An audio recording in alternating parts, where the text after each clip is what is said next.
pipick up ng ating basura. Pero ito yung ano lang, yung recycle. Yan. Ayos oh. Ayos. Salamat. Yung recycle muna ang pinick up nila. So tayo'y magkakape at tayo'y puyat. Okay, kape-kape muna tayo kasi puyat tayo, maagang gising. Putol-putol ang ating tulog. So anyway, happy Monday sa atin lahat. So tabi muna natin itong kape natin. Yan, kuha na yung basura natin. So ito, at papasok na naman tayo. May inspection yata kami sa lab. So baka today or kaya bukas. Pero kailangan na ayos na lahat yung mga ano doon. So konting ano lang. So magandang weather ngayon, Monday. Happy Monday sa atin lahat. So quick exercise. So ang pag-uusapan natin ngayon ay about yung ating kalusugan. So nakita nyo naman si ating minamahal na si Dr. Willie Ong, si Doc Willie, na matagal na siyang nag-share ng mga magagandang mga tips kung paano mapapangalagaan ang ating mga kalusugan, no? So sad to say, unfortunately, siya din ay nadapuan ng tinatawag na sarcoma. Ngayon medyo pumapayat at anyway, hindi ko na itatouch yung ganung mga bagay kasi hindi naman tayo license, pero sinishare natin yan kung ano yung mga info dun sa mga previous na videos ko. So yun lang, ang buhay natin ay napakaikli. So tayo, nagdaan na rin tayo sa mga bisyo nung tayo ay bata-bata pa. At especially yung drinking, smoking, na-stop ko na way back. Smoke ako pero hindi naman ako ganun smoker talaga. So ang pagsisigarilyo natigil ko I think 25 years ago. Pero yung inom steady. Pero nung November and December, yung yung day na yon, nag-isip na ako to quit na rin. So it's been a while hanggang sa nakauwi ako sa Pilipinas. Syempre may mga temptation dyan. Wala, hindi ko siya ininda yung mga tukso. Ayusin natin mo ang ating yan, yung mga tukso ng inom. So hindi natin as in very happy ako kasi nagagawa akong talikuran mga ganyang bagay, kasi para ang iniisip mo kasi yung pang matagalan na ano pang magagawa mo in the near future na healthy ka pa. So katulad ng mga bagay-bagay na especially number 1, maayos yung mental health mo. Number 2, magiging productive ka. Number 3, magiging malakas ka. Number 4, pwede mong gawin yung mga activities na pwede ka pang sumabay sa mga apo mo at mga anak mo kung sila ay nag-hiking. Yun yung mga iniisip ko eh. So kailangan habang maaga pa, especially yung nature ng trabaho natin ay nag-oopisina, nakaupo lang. So mahirap. So kailangan talaga galaw-galaw ang ating katawan. So yung puyat, yan ang number 1 na hindi mahirap na tanggalin eh. Kasi may mga bagay na kailangan magpuyat talaga. Work related o kaya may something na goal ka.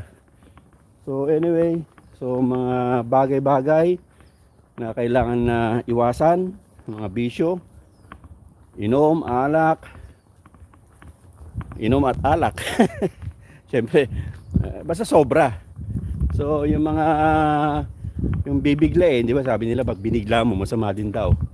So para sa akin wala eh. Tignan yung tanim ng kapitbahay. Ako binigla ko, okay naman. Basta yung iba, whoop, nag-alarm na.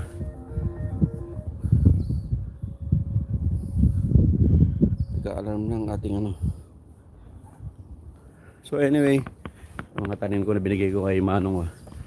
So, pag binigla, okay naman siya. Wala naman siyang epekto sa akin. Kumbaga, kasi, yun, malunggay.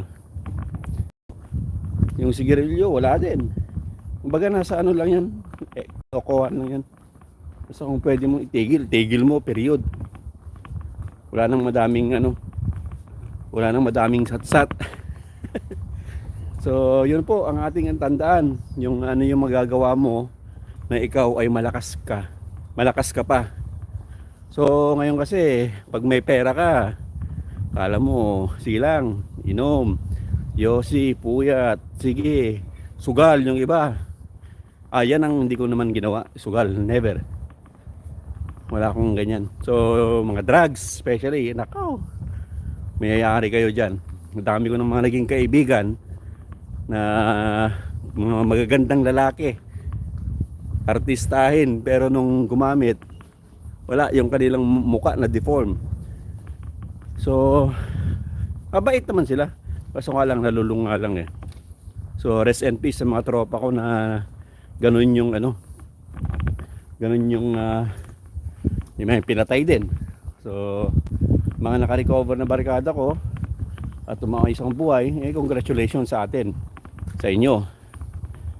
Kasi yung droga, alam nila yun na never ako dyan. So, ang intindihan natin ngayon, kung paano tayo mabuhay in the next 10, 15 years pang darating. So, paano natin gugugulin ng maayos kasama yung mga apo natin, ano? So, yan ang tandaan natin. So, anong gagawin mo at the age of 60? Ako 51 na. At the age of 60, anong pwede mong gawin? Kaya mo pa ba mag-hiking? Kaya mo pa bang tumakbo? Kaya mo pa bang pumunta ng park? Yung mga kailangan intindihin mo. Ang bisyo ko ngayon, kape, gatas, yan yung basura, kinukuha din yung kapitbahay. So, yung sinapit ni Doc Willie Ong naman, alam naman natin na wala siyang bisyo. Siguro ang ano lang talaga siya, naapektuhan din, isa rin sa mga reason na sabi naman niya ay yung stress. Hintayin mo natin makaalis itong ano, itong EDCO, nag-pick up ng mga truck. Ito, inunan nila yung recycled. Ganda ng naka-headset ko. Yan. Kasi Monday ngayon, yan ang mga trabaho nito. Yan, yung blue muna ang kinukuha. Yung blue, yan. So, yan, nakuha na yung kapit ba. So, mabalik tayo dun sa kay Doc Willie Ong na na-stress siya sa mga bashing. Ako naman, dumaan naman ako sa ganyan. Mas matindi pa. Kasi hindi lang ako ang talagang pati yung pamilya mo, anak mo, buong pamilya mo. So, hindi mo naman siya kumbaga mapipigilan kasi part yan, nasa social media ka. Pero kung talagang mahina ka, ako, yung lesson learned ba, alam mo na kung paano mo attack. Yung mga, siyempre, may mga narcissist dyan na tao, si Bonok. May gym ka? So, yung mga narcissist na tinatawag, yung pinapansin mo, kasi anak ko yan, everyday yan, nag-gym, si Roy Jr. So, yun. Pag pinapansin mo, lalo kang kasi ganyan ang mga taong walang sa buhay. Kumbaga, narcissist nga, maraming, kung i-google nyo, maraming definition kung bakit sila ganon. Towards yung marami din pang counter attack ng mga taong ganyan. Huwag mong pansinin, ganito, ganyan. So, ako dati pinapansin ko yan. Nakikipagmurahan din ako, nakikipagbabuyan din ako. So, at maapektuhan ka in a way. Pero especially pag anak mo na ang nadadamay. So anyway, ang ano ko ngayon, ang sinasabi ko ngayon, ano ang magiging kapalaran natin in 10 years, in 5 years, 5, 10, 15 years ng ating buhay. So, okay, kape mo tayo. Saan tayo ano? Kumbaga saan tayo lalagay, saan tayo lulugar. So saan tayo, ano ang path na gagawin natin para maging masaya ang ating remaining na buhay. So ito ba ay pupuntahan natin yung masalimuot na laging nag-iinom, nagpupuyat, paggising masakit ang ulo at hindi ka na magiging productive sa buhay mo. Okay? Mga walang ano yung ano mo, yung utak mo. So pati trabaho mo maapektuhan 'yan. Pero you know, kung hindi man maapektuhan yung trabaho mo, hindi ka na ganoon ka productive sa iyong ginagawa. Kasi syempre may hangover ka or under influence ka ng something. So in general na lang, hindi na lang sabihin na lang natin under influence ka ng something, ano. Pero ang iniisip ko ngayon, magmula nung nagta ko like 10 months ago, kung paano mo gagawin maganda, healthy at maging ma-enjoy mo ang remaining 5, 10 years of your life. Na kahit sabihin natin hindi ka importante ang pera. Importante ang pera pero hindi lahat ay nasusukat, kaya hindi lang lahat ay it's all about money, no. Maniwala kayo sa akin, importante ay ang ating health. Kung pasiglain natin yung gising ka, yung maayos ang utak mo, magkakape na lang ako. So maaliwanas ang mukha mo, hindi yung duduling-duling ka, yung you know. So paano mo gagawin yung mga bagay-bagay ng mas maayos the following day? Especially ang iniisip mo ngayon ay yung 5, 10 years. Kahit may pera ka, kahit nagtrabaho ka ng 30, 40, 50 years ng buhay mo, kung may sakit ka, hindi mo na may enjoy. Kahit limpak ang salapi mo, hindi mo na may enjoy. May enjoy na siguro mga ng iba na, ng anak mo.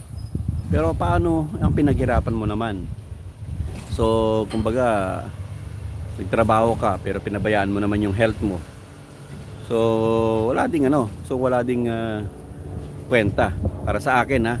So, ang importante, ang gawin natin ngayon sa ating mga kaibigan na nagtatrabaho ng maayos at kaso nga lang medyo napabayaan yung kanilang health. Puros trabaho, negosyo, puros kung paano padamihin yung kanilang savings. Okay lang naman yun, basta importante balanse yung ano mo, yung gagawin mo. Basta importante mag-exercise, kumain ng gulay. So minsan talaga ang mababait talaga, yan ang medyo ayaw ko ba, nauna yata talaga sila yung mga mababait, no? So kape muna tayo. Nauna yata yung mga mababait natin mga kaibigan. May mga pinsan din tayo na napakabait. May mention ko na ang aking pinsan na napakabata, si Francis, na sigarilyo lang ang bisyo niya pero alam ko mabait na tao siya. Kinuha din siya ng Panginoon. Ilang taon lang siya noon, I think nasa 20s lang. So 20s kumbaga ako 51 na. Biruin mo kung kung nabubuhay siya ngayon.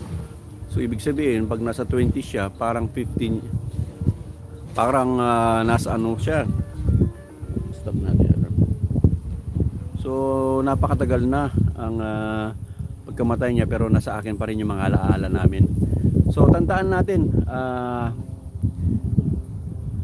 kasi ang bashing yan, depende yan sa tao kung paano mo na siya in time kasi maano mo na yan matuto ka na kung paano mo i-counter yan, kung paano mo kung ano yung atake na pwede mong gawin.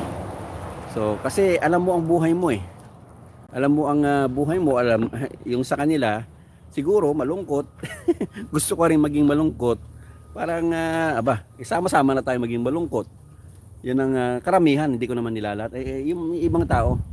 So anyway, napagdaanan natin yan, mga bashing, mga hindi magagandang experience din sa SOCMED. Basta ano lang, kumbaga tinatry mo na nandun ka lang sa tama, na hindi ka na magmumura, huwag mo na intindihin yung mga bashing, mga comments na negative.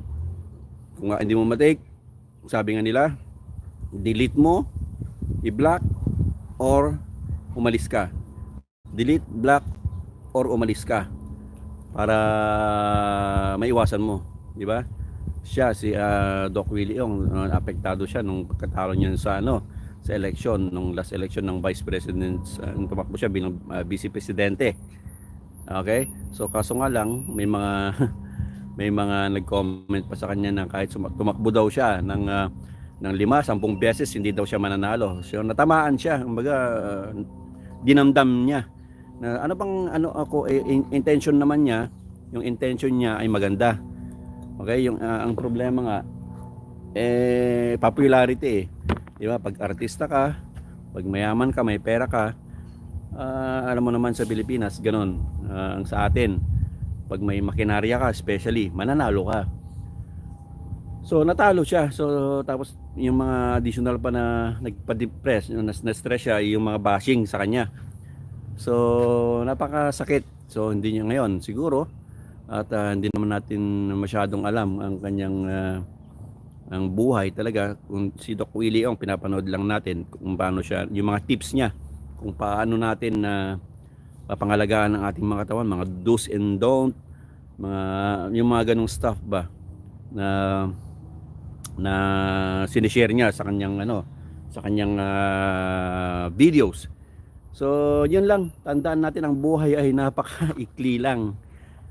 Paano mo siya gagawing maayos at i-enjoy mo kasama ang iyong mga anak, apo, pamilya? Kung gusto mo ba nandiyan ka lang sa harap ng computer mo, gusto mo ba nandiyan ka lang sa gilid-gilid at nag-aantay ka ng grasya? Gusto mo ba nandiyan ka lang sa computer mo at nag-aantay ka ng pwede mong kalabanin? Kung sino ang gusto mong pwedeng let's say, alam mo na, target mo. So maghahanap ka ba ng easy target? Yun lang ba ang gagawin mo? So mag-ano ka, kumbaga titingin mo yung mas malawak na ang buhay. So napakaganda, magaganda. Sabihin natin nasa Pilipinas ka. Sinasabi ko lang ba ito dahil nasa Amerika ko? Hindi. It applies sa lahat. Kung nasa Pilipinas ka, may mga mahihirap diyan. Kahit papaano hindi nila iniinda ang stress. Kumbaga yan, nag-enjoy pa rin sila. Pero may mga negative doon. Mahirap ka na nga. Ganyan ka pa. Kumbaga pa-relax ka na lang. So may mga din, pero wala ganun talaga ang buhay. Kanya-kanya tayo. Pero kung paano nila i-take yung hirap ng buhay, kung paano nila i-take yung kanilang situation, nasa kanila 'yon. Kumbaga tingnan mo sila, mas matagal pa ang buhay minsan, kaysa yung may pera. Unless pag ikaw na ospital ka at nadisgrasya ka, nakaunod, nadisgrasya ka, wala kang pang deposito. Pag wala kang pang deposito, ay yung ibang hospital hindi ka tatanggapin. I don't know ngayon kasi yata may pinapas yatang bill diyan sa Pilipinas na ayun ko si Bong Revilla ba yata I don't know kung mali ako si Bong Revilla ba, si Senator Bong Revilla ba ang nagpasa ng bill na yon, hindi ako sigurado. Yung kahit walang deposito ay pwede silang tanggapin. So kasi naranasan ko rin yan tinakbo ako noon one time bago ako pumunta ng Amerika. Tinakbo ako sa isang maliit na hospital. Wala silang oxygen. Ito real real story. So wala silang oxygen. So yung aking driver, yung sinasabi kong namatay, si pinsan ko Francis, yung namatay kanina, siya yung nagdadrive ng motorsiklo. Asawa yung aking pinsan na si Mario. Yan, si Mario, yan, mabait yan. Si Mario, 2-3 kami na ako nandun, hindi ako makahinga. So sa puyat yon, sa inom, sa masigarilyo. So bago ako pumunta ng Amerika. So pagdating ko sa isang hospital, walang oxygen. So nagpatakbo ako kasi alam ko kasi mura So pag nagpatakbo ako sa isang papuntang yung medyo higher grade yung tinatawag. So may nadaanan kami yung dating school ko, yung Lorma College. Yung Lorma College, mahal din yun. Lorma College and Hospital, Lorma College and Hospital ay isa. So, school ko yun sa nung ako'y nasa La Union, Lorma College. At the same time, meron din siyang hospital. So, yun, mahal doon. So, ngayon, sabi ko, diretso mo. Doon tayo sa mas mura, sa Bethany. Pero mahal pa rin yun. So, medyo may oxygen na rin. So, yung mga ganong bagay-bagay. So, marami ang aking mga experience regarding sa health issues din. So, kailangan natin talaga. Kasi one time na pag hindi ka tinamaan, hindi ka magbabago eh. You know, pag ikaw healthy ka, tapos natamaan ka, last Christmas, kamunti ako magkaroon ng pneumonia kasi ang daming order ng lechon. So may pera ka nga, lechon. May pera, punong-puno ang wallet ko. Punong-puno. Hindi ako nawawala ng pera, pero pagod, katawan, puyat, nagiinom ka pa. Yung pera, ma-realize mo na lang the following day. Yung time na yun, Christmas, oh my God, sabi ko, no, that's it. Hindi ko kailangan ng pera. Kailangan ko yung magandang aking pangangatawan. Maganda yung aking maganda yung aking kalusugan. So yun po, kapimutan. Nabutuloy ako sa kakangak-ngak. Yun po ang ating tandaan. So tingnan natin, 5 years, 10 years, ang buhay ay hindi natin alam kung ano yung mangyayari sa atin later on. So for now, sa ngayon, iwas stress, i-enjoy mo, masaya ka sa kung ano man ang trabaho mo.